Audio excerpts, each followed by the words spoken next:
Cédric nous a appelé au 32-16. Bonjour Cédric. Bonjour. Cédric, je vous écoute. François de Closet vous écoute. Vous êtes boulanger.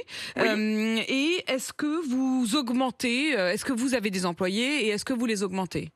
En fait, j'en ai 5. Mmh. Donc, le problème, c'est que si je viens à les augmenter, donc admettons, si je les augmente de 100 € chacun, avec charge, c'est pas possible parce que déjà que ma marge est très faible, parce que je ne répercute pas le prix des augmentations. Là, il y a eu Vous, il y a eu l'augmentation. l'augmentation de la matière première parce que le blé a augmenté. Voilà, le blé, le beurre, le sucre, en fait, toutes les matières ont augmenté, mais je l'ai pas répercuté, moi, au magasin. J'ai gardé mes prix parce que, après...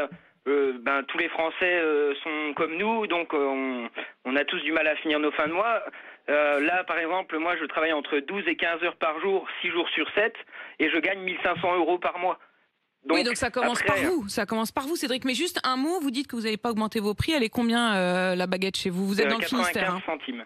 Ah oui, donc en effet, vous n'êtes même pas passé à 1 € comme on l'entendait après. Mais est-ce que vous auriez pas plutôt intérêt, je sais pas ce que vous en pensez, François, à augmenter le prix de la baguette pour pouvoir augmenter ses salariés, François? Bien sûr, il faut augmenter, Cédric, moyennant quoi vous faites de l'inflation, moyennant quoi le niveau de vie diminue, moyennant quoi l'augmentation, la demande, les revendications salariales augmentent. Vous voyez, comme tout s'enchaîne, tout est compliqué. Vous voyez aussi que d'un côté, vous regardez les résultats du CAC 40, vous dites, mais ils sont pleins aux as, il faut qu'ils augmentent les salaires. Et puis vous écoutez, c'est vrai, les petits patrons, et là vous dites, mais non, ils peuvent pas.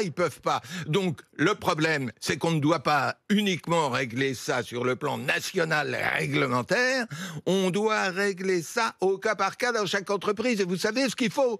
Mais il faut que dans chaque entreprise, il y ait un véritable intéressement du personnel au résultat, qu'il y ait un véritable actionnariat, si c'est une entreprise plus importante, et qu'on ne règle pas ça uniquement branche par branche. Cédric, on doit pas mettre tous les patrons dans le même panier, quoi.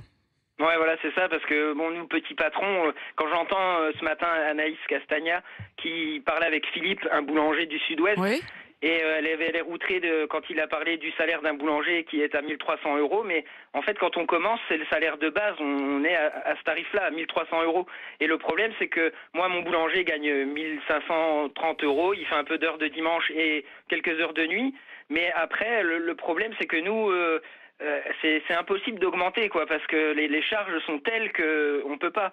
Et même si demain j'augmente ma baguette de 5 centimes, je crois pas que je pourrais répercuter derrière, ça sera pas possible, quoi. Vous arrivez à embaucher, vous, il n'y a pas de problème de ce point de vue-là? Non, nous ici c'est pareil, c'est tendu, donc après je vais me débrouiller tout seul, je vais augmenter mes heures de travail et voilà. Après le problème en France, je pense que comme tout le monde dit, la différence entre le chômage et ce qu'on gagne en travaillant n'est pas assez élevée.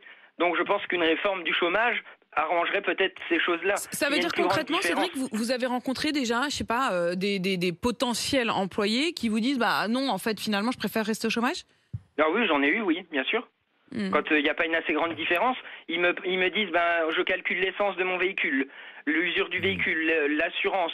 Une fois tout compté, plus les aides qu'ils ont à côté, ils gagnent pas plus, donc ils se disent pourquoi venir travailler.